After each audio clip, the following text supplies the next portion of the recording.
કેમ છો? Good morning મારા વાલા મિત્રો.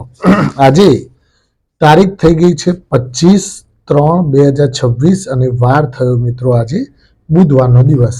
વીકલી ટ્રેડિંગ સેશનનો આજે મધ્ય દિવસ, ખરું ને?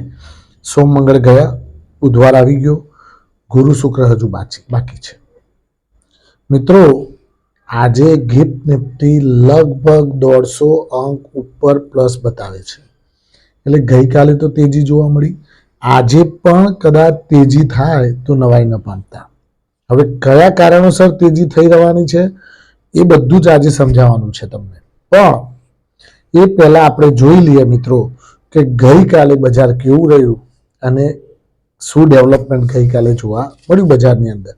તો ગઈકાલે મિત્રો નિફ્ટી 399 અંકના વધારા સાથે સરસ 400 અંકની તેજી જોવા મળી. નિફ્ટીમાં 22,912 અંક બંધ જોવા મળી. સેન્સેક્સ પણ 1372 અંકના વધારા સાથે 74,068 બંધ જોવા મળ્યું. હવે એફઆઈઆઈડીઆઈના ડેટા જોઈ લઈએ આપણે. તો એફઆઈઆઈએ મિત્રો 8,009 કરોડની કેશ માર્કેટમાં વેચવાલી કરી.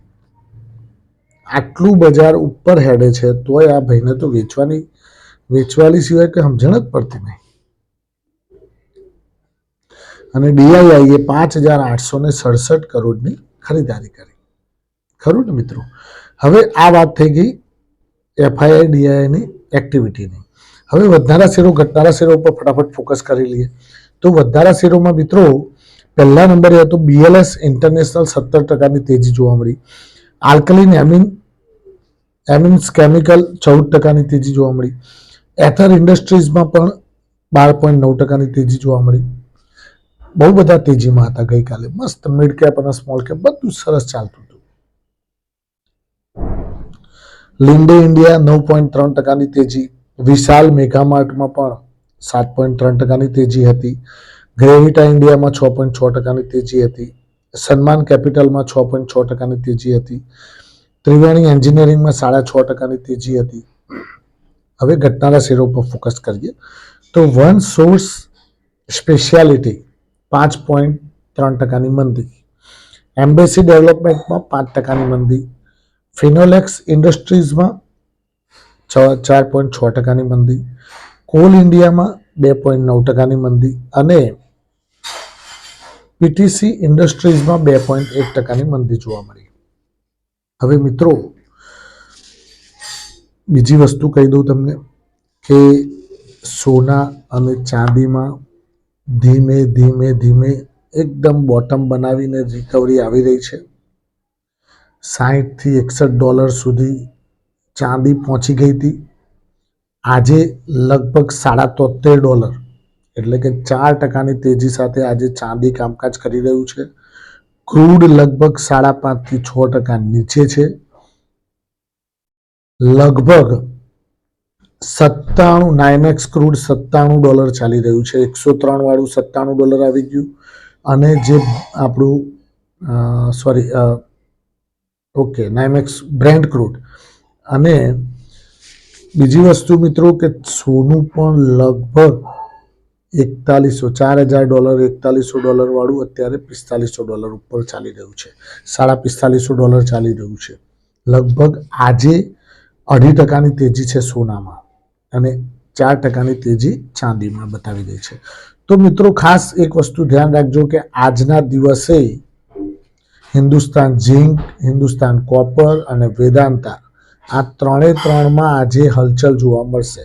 ચાંદી, કોપર બધું તેજીમાં છે એટલે પાછું સાયકલ અપસાઇડ ચાલશે.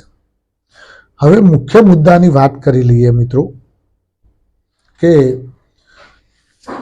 આજે પેલું ખામણી વાળું તો વાત કરી લઉં તમને.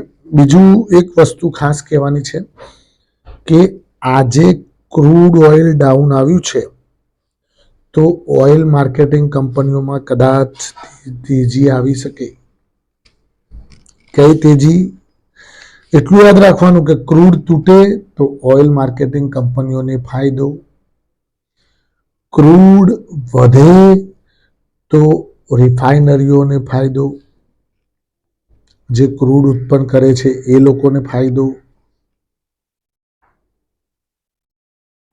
ખરું ને? એટલે આજે કયા કયામાં તેજીનું વાવડ આવી શકે? તો ક્રૂડ ઓઇલના લગતા સ્ટોક્સ, ક્રૂડ ઓઇલમાં ફોલ જોવા મળ્યો છે 5.5 થી 6%. તો આઈઓસી, બીપીસીએલ અને એચપીસીએલ આમાં તેજી આવી શકે. પછી ડાઉનફોલ શામાં આવી શકે નોર્મલમાં? તો ઓએનજીસી બહુ ના આવે પણ રમકડા જેવું થોડું ઘણું. ઓઇલ ઇન્ડિયા આમાં થોડી હલકી તેજીની અસર ઓછી જોવા મળે.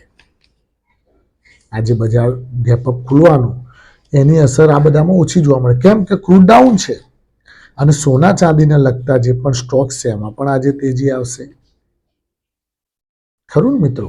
મેટલ સ્ટોક્સની અંદર આજે તેજી રહી શકે છે. બીજું કે જે મુખ્ય મુદ્દાની વાત કરવાની કે આજે તેજી કેમ બતાવી રહી છે, તો મુખ્ય કારણ એ છે મિત્રો કે કાલે બજારના વર્તુળોના રિપોર્ટ ઉપરથી જાણવા મળ્યું કે મુજતબા ખામનઈ ટ્રમ્પ સાથે વાતચીત કરવા માટે એગ્રી છે.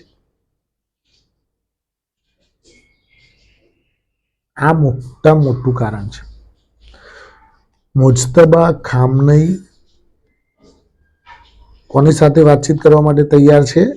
ટ્રમ્પ સાથે. હવે ટ્રમ્પ સાથે વાતચીત કરવા માટે ઈરાનના કોણ છે? મુજતબા ખામનઈ ઈરાનના સુપ્રીમ લીડર છે. સુપ્રીમ લીડર એટલે આપણે જેમ વડાપ્રધાન હોય ને એ રીતે ત્યાં સરમુખત્યાર છે. એટલે ત્યાં શું છે કે જે મેન હોદ્દેદાર હોય એ જ એનો રાજા, ખરું ને? એટલે સુપ્રીમ લીડરમાં મુજતબા ખામનઈ વાતચીત કરવા માટે તૈયાર છે. આનો સીધો ને સટ એક જ અર્થ થાય છે મિત્રો કે ઈરાન ક્યાંક ને ક્યાંક એની શરતો મૂકશે, ખરું ને? એની શરતો મૂકવાની કે ભાઈ મારી આટલી શરતો છે, ભાઈ હવે વાતચીત કરવા માટે હું તૈયાર તો છું. પછી તમે કહો છો કે ભાઈ વાતચીત કરવા નહીં આવતા, આવ્યો લ્યો વાતચીત કરવા, પણ તમે આટલી મારી શરતો માનો. કઈ એની મુખ્ય શરતોમાં કઈ મુખ્ય શરત છે ખબર છે? કે જેટલું તમે યુદ્ધ કરીને મારું નુકસાન કર્યું છે ને, બધું તોડફોડ ઈરાનમાં, એ બધી ભરપાઈ કરી આલો.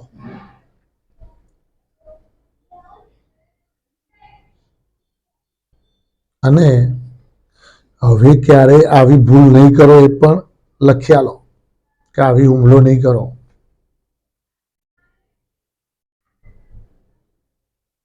હવે આ બધી જે શરતો લઈને જવાના છે ભાઈ, હવે આ 2-3-4 દિવસમાં આ બધી મંત્રણાઓ ચાલશે. પછી પેલો વચ્ચેવાળો ભાઈ હોય ને પાછો સમજાવ બકા હવે આમાં આ બધું થોડું લેટ ગો કરીને પતાવી દો ને. હવે ભાઈ બહુ પકડી રાખશો તો મજા નહીં.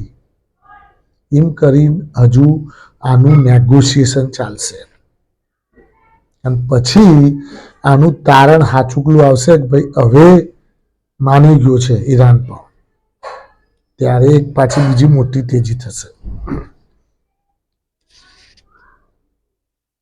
ખરું ને?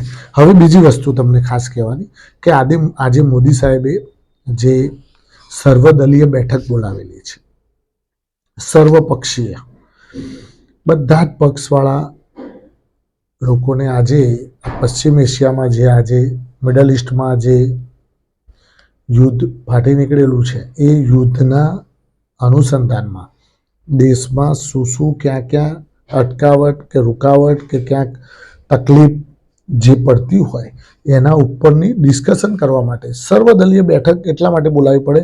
આના પહેલાં સર્વદલીય બેઠક કોરોનામાં બોલાવી હતી, અત્યારે ફરીથી સર્વદલીય બેઠક બોલાવી છે. એટલે મિત્રો કંઈક એવું પ્રશ્ન હોય, કંઈક એવું ડિસ્કસ કરવું પડે એવું હોય કે બધાને સાથે લઈ કે ભાઈ તમે પછી એવું ના કહેતા કે અમને પૂછ્યું નહીં,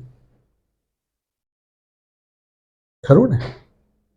એટલે આજે સર્વદલીય બેઠક 5 વાગે છે. હવે એમાંથી શું નીકળીને આવે છે એના ઉપરથી ખબર પડશે મિત્રો આપણને. બીજું કે બજાર આજે સારી એવી ગેપઅપ સાથે ખુલશે 150 અંકની આસપાસ.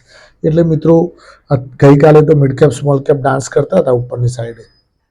અત્યારે હાલ ધીમે ધીમે ધીમે મારું એવું માનવું છે કે જ્યાં આપણને સારા સ્ટોક્સ નીચા ભાવે મળી રહ્યા છે, જેમ કે એક ઉદાહરણ આપું, આઈટીસી છે, 292, 290, 295ની અંદર લેવાય, ખોટો નથી લાંબા ગાળા માટે. 2030, 2035 માટે ખોટો નથી, ખરું ને? એટલે આઈટીસી છે, હિન્દુસ્તાન યુનિલિવર 2100ની આસપાસ ખોટો નથી. એટલે આવા સ્ટોક્સ જે બહુ તળિયે આવી ગયા છે એના 1-1, 2-2, 3-3% કરીને લીધા જાઓ અને આપણને નીચા ભાવે જે મળે એને ભેગા કર્યા જાઓ. ખરું ને મિત્રો? થેન્ક યુ, ખૂબ ખૂબ આભાર. આજનો દિવસ તમારા માટે શુભ રહે, લાભદાયી રહે, ફળદાયી રહે એવી માય પ્રોફિટ પોઈન્ટ ચેનલ વતી આપ સૌને શુભકામનાઓ. Thank you.